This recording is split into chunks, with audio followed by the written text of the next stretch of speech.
뭐 최악의 경우는 뭐 61.8% 선이 포인트니까요. 뭐 여기까지 다음 뭐 지금 이제 전저점이 한 2200선인데 이게 뭐 무너지면 여기까지 좀 밀릴 수 있다 이렇게 좀 판단을 하는데,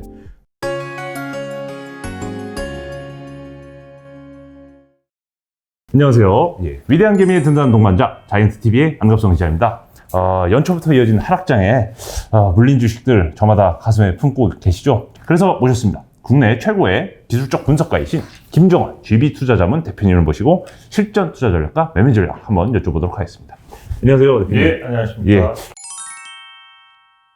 대중들에게 이제 기술적 분석 전문가로 유명하시지만 기술적 분석에 앞서서 먼저 매크로 판단과 이제 펀더멘털 분석이 필수적이라고 강조를 하시는데요.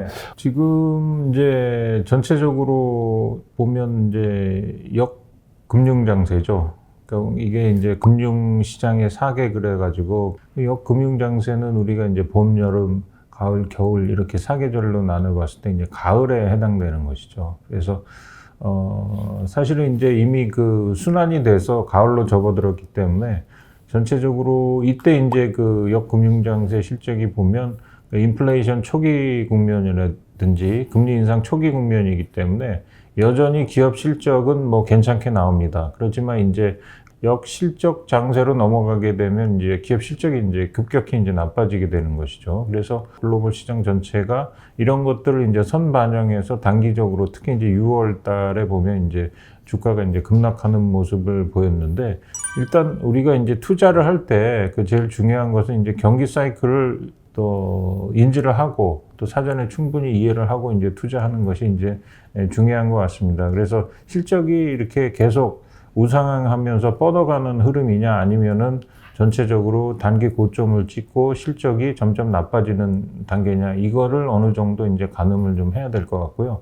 아직은 이제 뭐 삼성전자 같은 경우도 본격적으로 애널리스트들이 수익 예상치를 이제 하향 전망하지 않은 상태란 말씀이죠. 다만 이제 주말에도 나온 거 보니까 이제 반도체 디램 가격 관련해서 3분기에 한 2분기보다 한 3%에서 5% 정도 가격이 이제 하향 전망이 있었는데, 이번에 나온 자료를 보니까 3분기가 2분기보다 한 10% 정도 하향될 가능성이 많다.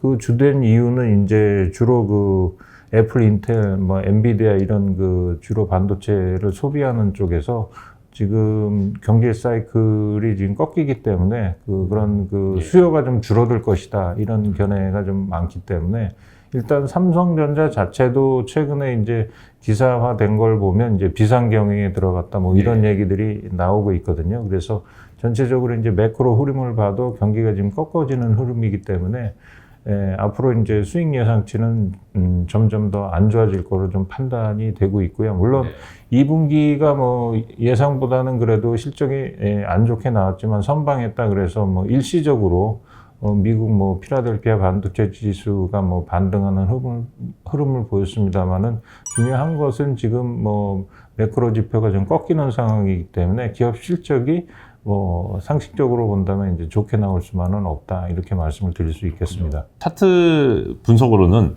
이제 미래 주가 예측이 불가능하다는 관점에서 볼 때 왜 한국의 개인 투자자들이 차트 분석을 좀 활용할 필요가 있는지 한번 말씀 부탁드립니다. 차트라는 게 이제 뭐 단순하게 우리가 그 개별 종목에 대해서 지지선, 저항선을 논하는 것도 있지만, 사실 매크로 지표들도 다 차트로 나오잖아요. 뭐 경제 성장하는 흐름이라든지 뭐 실업률이라든지 이런 것들이 다 차트로 나오기 때문에, 차트라는 건 기본적으로 가격 변동을 알 수 있는 역사적인 기록이라는 것이죠. 그래서 우리가 이제 최근과 같이 단기적으로 이제 급락하는 흐름을 보면 우리가 이제 많이 회자되는 것이 바로 이제 최근에는 이제 코로나 국면이고, 그 이전에는 이제 2008년 금융위기고, 또 그 이전에는 이제 2000년 뭐 나스닥 뭐 폭락 이런 때랑 현재 국면을 많이 좀 비교를 해보잖아요. 물론 이제 과거가 계속 똑같이 반복된다는 그런 사실은 뭐 없지만은, 그래도 우리가 그 투자를 함에 있어서 많은 참고 자료가 된다는 말씀이죠. 그리고 또 하나는 차트를 통해서 주식 시장이라는 건 어떻게 보면 그 위험한 바다에서 이제 항해를 하는 것과 똑같은데 결국 차트를 통해서 우리가 하나의 이제 지도 같은 역할을 해준다 이렇게 말씀을 드릴 수가 있겠고요. 또 하나 이제 차트를 통해서 우리가 알 수 있는 것은 이제 손익 관리의 도구다. 네. 사실 그 매크로 지표라든지 펀더멘탈 분석, 특히 이제 그 애널리스트들이 이제 적정 주가를 나타내는 그런 보고서를 보게 되면 매매 타이밍에 대한 얘기는 없습니다. 오로지 펀더멘탈이나 경제 상황을 감안한 적정 주가만 제시하지 이거를 예를 들어서 어느 선까지 내려가면 일단 팔아라든지 어느 순간까지 내려가면 펀더멘탈이 지나치게 싸기 때문에 뭐 좀 사보라든지 이런 얘기는 전혀 없기 때문에 결국은 우리가 기술적 분석을 통해서 어떤 손익관리의 도구가 된다 이렇게 말씀을 드릴 수가 있겠습니다. 투자자가 기술적 지표를 활용할 때 주의할 점과 또 개인 투자자는 어떤 지표를 먼저 보는 게 제일 좋은지 좀. 그 보조 지표들이 뭐 여러 가지가 있습니다. 뭐 한 100가지도 넘는 것 같고 그 보조 지표들이 탄생한 철학이 저마다 다르고요. 또 그 주가 움직임, 개별 종목이나 시장의 움직임에 대해서 반응하는 속도가 다 제각각입니다. 그래서 일단 이런 보조 지표들이 어떤 특성을 갖고 있는지를 사전에 좀 파악하시는 것이 좋습니다. 예를 들어서 MACD 같은 경우는 상당히 좀 중기적으로 움직이거든요. 단기 시세에 이렇게 크게 영향을 받지 않습니다. 추세의 흐름 같은 거를 우리가 조금 긴 호흡으로 볼 때 좀 사용하는 그런 보조 지표가 되겠고, 반면에 이제 CCI 같은 보조 지표들은 이 지표는 원래 선물 시장에서부터 나왔거든요. 그래서 선물 움직임처럼 그 리얼타임으로 지표가 이제 시장에 민감하게 이제 반응을 하죠. 그래서 사실은 이런 보조 지표 좀 중기적으로 움직이는 거, 단기적으로 움직이는 거를 서로 이제 비교를 해 가면서 봐야 되는 것이고, 특정 보조 지표, 너무 단기 보조 지표만 쳐다보게 되면 중기적인 어떤 흐름을 또 놓칠 경우가 있으니까 좀 상호 좀 보완적이다 이렇게 말씀을 드릴 수가 있겠고요. 개인 투자자들이 일단 그 좀 유념해서 보셔야 될 보조 지표들은 아무래도 이제 이동 평균선이 되겠습니다. 그래서 단기적으로 뭐 매매하시는 분들이 중요하게 생각하는 것은 생명선이라고 말씀드릴 수 있는 이제 20일 이동 평균선, 또 바닥에서 치고 올라갈 때 어떤 시세 상승의 출발이 되는 게 바로 이제 60일선 돌파인데, 그래서 우리가 60일선은 이제 수급선이라 그러는 것이고요.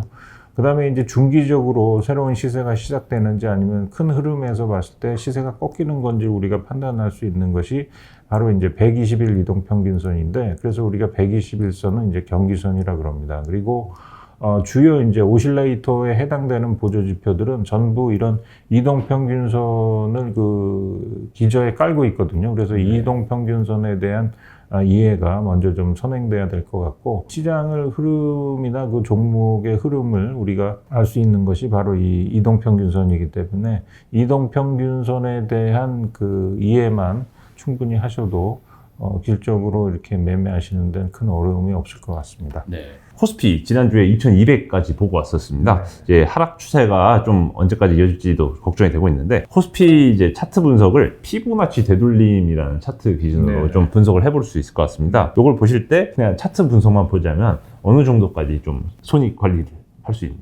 뭐 최악의 경우는 뭐 61.8%선이 2156포인트니까요. 뭐 여기까지 다음 뭐 지금 이제 전저점이 한 2200선인데 이게 뭐 무너지면 여기까지 좀 밀릴 수 있다 이렇게 좀 판단을 하는데, 최근에는 좀 바닥을 확인하는 그런 작업을 좀 하고 있기 때문에 일단 가격 조정은 어느 정도 좀 이루어진 게 아니냐 이렇게 판단을 해볼 수가 있겠고요. 다만 이제 기간 조정이 좀 이루어질 수 있겠다 이런 생각이 좀 듭니다. 그러면 이제 고점 저점 후 이제 되돌림을 살펴보기 위해 보통 피보나치 수요를 참고를 하는데, 이 아무렇게 그릴 수는 없는 것 같은데 정확하게 그리는 뭐 표준적인 매뉴얼이 있나요?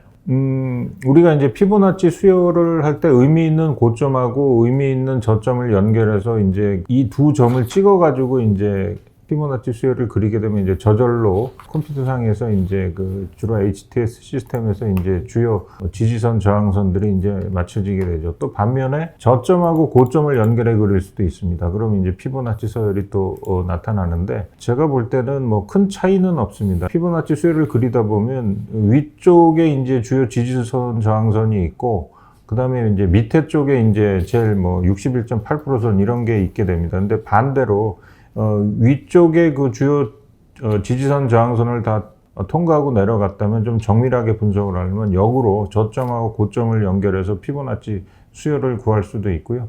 전체적으로 보면 이게 이제 수학적으로 의미 있는 그 구간이기 때문에 우리가 하나의 좀 참고 자료로 사용하는 것이 시장이 무슨 피보나치 수요를 보고 있지는 않은 상태이기 때문에 뭐 거기서 멈춘다 이런 것은 없습니다. 그렇지만 이제 의미 있는 구간이기 때문에 뭐 동시에 이제 뭐 패턴으로 봤을 때 이제 주요 매물대라든지 의미 있는 뭐 과거 저항선이 됐던 가격대에 뭐 다시 진입을 한다든지 이런 것들을 상호간에 좀 면밀하게 살피는 그런 노력이 있어야 될 것 같습니다. 실전에서 좀 차트 분석을 활용해 보려고 할 때 추세선을 그릴 때 또 생기는 문제 중에 하나인데요. 자료 화면으로 이제 코스피 기준으로 이제 IMF 외환위기 이후 월봉을 보면은 사실 채널 상단이라서 엄청 많이 조정이 가능해서 매도 관점에서 접근을 해야 되나 싶지만 글로벌 금융위기 이후 월봉으로 보면 여전히 매수를 할 만한 가격대더라고요. 그래서 목표 투자 기간과 목표 수익률에 따라서 어떤 지수조 지표를 활용하고 또 시계열 구간은 얼마나 잡아가야 되는지. 뭐 지금 이제 월봉상으로 보면 역시 이제 지금 추세대 하단에서 그 반등이 나오고 있고 또 의미 있는 이제 그 도지형이라 그래서 추세 전환 패턴이 나오기 때문에 일단은 좀 긍정적으로 그 판단을 해도 될 것 같습니다. 그리고 이제 펀더멘탈 쪽에서 이제 분석하는 얘기는 뭐 2,400 정도면 뭐 PER 10배, 그 다음에 그 PBR 1배 구간이기 때문에 펀더멘탈로 봐도 지극히 이제 싼 구간이다 이런 얘기들을 이제 많이들 하십니다. 근데 문제는 지금 경기가 만약에 여기서 터닝을 하게 되면 현 지수대가 이제 그 좀 매력적인 구간이면 틀림없죠. 그렇지만 이제 경기가 이제 하강 사이클이 이제 시작되는 구간이기 때문에 여기서 이제 문제는 바로 반등을 할지 조금 더 이제 기간 조정을 할지는 좀 더 그 지켜봐야 되겠고요. 최근에는 과거에 비해서 이제 경기 사이클도 이제 빨라지고 있습니다. 그게 조금 이제 위안거리가 좀 될 수 있고, 과거처럼 이제 침체 국면이 길어지지 않을 수도 있다. 지금 보면 이제 금리 상승도 미국도 마찬가지고 올해 안에 이제 끝날 수 있다. 뭐 이런 견해들도 나오고 있기 때문에 사실 금리 상승이 끝나면 아마 다시 금리를 또 내리는 구간이 있을 텐데, 이렇게 되면 이제 주식시장에는 좀 빠른 회복이 또 예상이 되거든요. 그래서 그런 걸 감안해 본다면 일단은 경기 사이클은 좀 짧아지고, 그래서 빠르면은 이제 뭐 내년 중반 이후부터는 이제 본격적인 상승도 기대할 수 있지만, 어쨌든 현재는 경제 상황이 뭐 그렇게 좋은 국면은 아니기 때문에 소위 뭐 과거 그 시장 어려울 때 전문가들이 뭐 많이 썼던 얘기처럼 뭐 방망이를 좀 짧게 갖고 가서 단기적인 수익 뭐 이런 걸 노리는데 좀 신경을 쓰시고, 또 일부는 또 현금화해서 심리적 안정을 가져가시는 것도 좀 좋지 않겠나 이렇게 좀 판단이 됩니다. GB투자 자문에 따르면 이제 전체적으로 원자재 쪽에 좀 이제 초점을 맞춰서 글로벌 자산 배분 투자를 해보자라는 메시지를 주셨는데, 여전히 좀 원자재 투자나 이런 게 좀 유효할까요? 원자재는 크게 보면 한 4가지 분야로 나누는 것 같아요. 첫 번째가 이제 에너지, 대표적인 게 이제 WTI죠.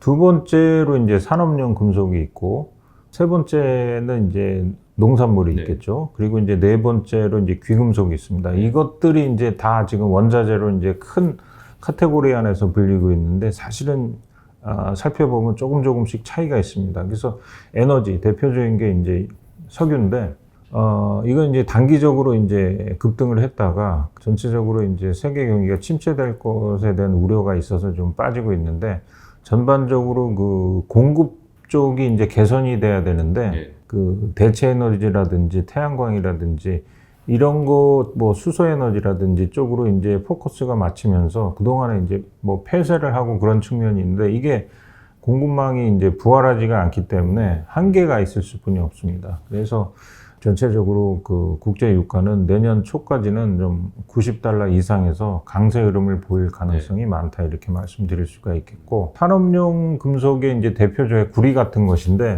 이거는 이제 중국 수요가 이제 절대적으로 영향을 미치는데, 중국 경기도 그렇게 부양은 하고 있지만 뭐 좋은 상황은 아닙니다. 그래서 이게 이제 좀 둔화될 거로, 최근 구리 가격이 많이 빠지고 있는데 이렇게 보고 있고요.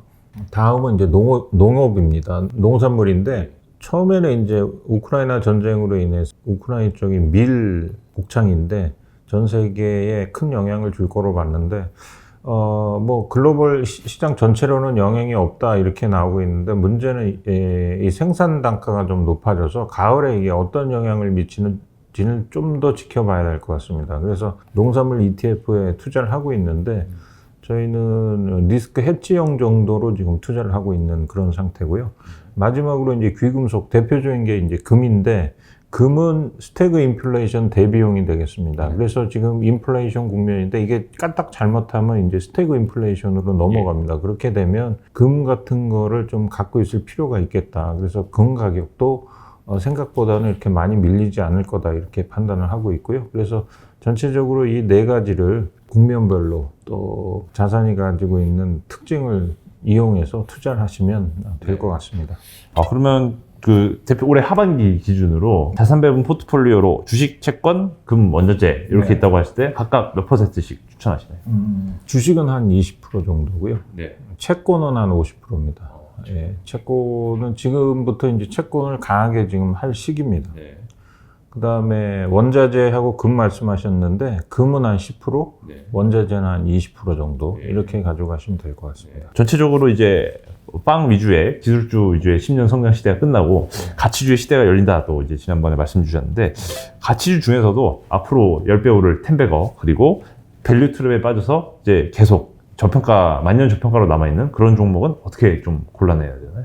우리나라도 보면 2200까지 밀리고 그런 과정에서도 보면 PR 10배 밑에 종목이 뭐 굉장히 많습니다. 그래서 그런 종목들 사실 뭐 지금 말씀하신 대로 밸류 트랩에 이제 갇혀 있다 이렇게도 이제 볼 수가 있고 이제 텐베거가 되려 그러면 첫째 이제 기술력이 있어야 되고 둘째 이제 상품성이 있어야 됩니다. 그리고 이제 제일 중요한 거죠. 또 시장 수요가 있어야지. 결국 이렇게 기술력 있고 상품성 있게 물건 만들어놨는데 시장에서 안 팔리면 꽝인데 결국 시장 수요가 있어야 됩니다.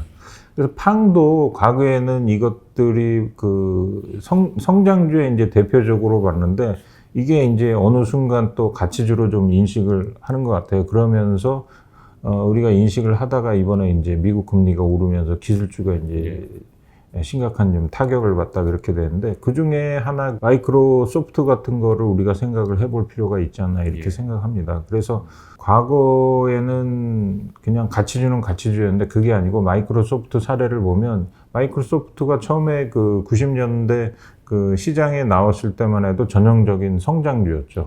성장주였다가 이게 2000년대 들어가지고 성장이 이제 둔화가 되면서 또 가치주로 변했습니다.